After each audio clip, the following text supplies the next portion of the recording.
রোজা রেখে ইনজেকশন দেওয়া যাবে কিনা?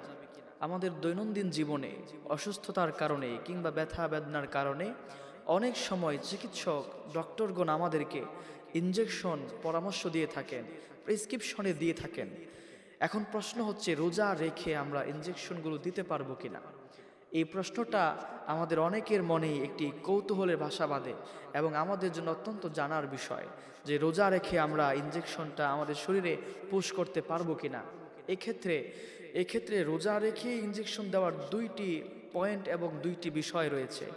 আপনার ইনজেকশনটা যদি হয়ে থাকে শরীরের খাদ্যের ঘাটতি পূরণ করে, প্রোটিন যোগায়, এ জাতীয় ইনজেকশন হয়ে থাকে, তাহলে আপনার এই ইনজেকশনের মাধ্যমে আপনার রোজা ভেঙে যাবে।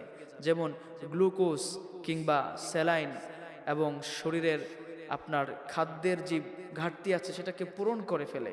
এই জাতীয় ইনজেকশন যদি আপনি দেন তাহলে আপনার রোজা ভেঙে যাবে।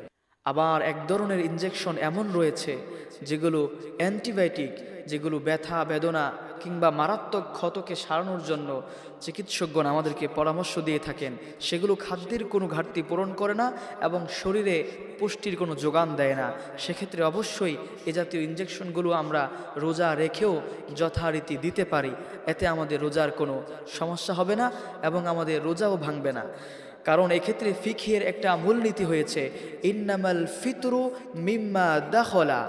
রোজা ভাঙে তখন যখন বাহির থেকে আমরা শক্তি যোগান দেয় এমন কোনো বিষয় আমাদের শরীরে প্রবেশ করায়।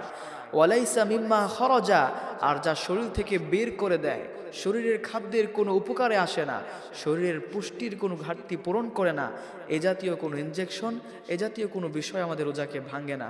অতএব আমরা আজকের এই আলোচনায় বুঝতে পারলাম যে ইনজেকশনের মধ্যে দুইটি ভাগ রয়েছে। যেই ইনজেকশন আমার খাদ্যের ঘাটতি পূরণ করে, এ জাতীয় ইনজেকশন আমাদের রোজা ভেঙে দিতে পারে। আর যে ইনজেকশন আমাদের ব্যথা বেদনার জন্য ডক্টরগণ আমাদেরকে পরামর্শ দিয়ে থাকেন, আর যা আমাদের শরীরের খাদ্যের ঘাটতি পূরণ করে না, তা দিলে আমাদের রোজা ভাঙবে না ইনশাআল্লাহ।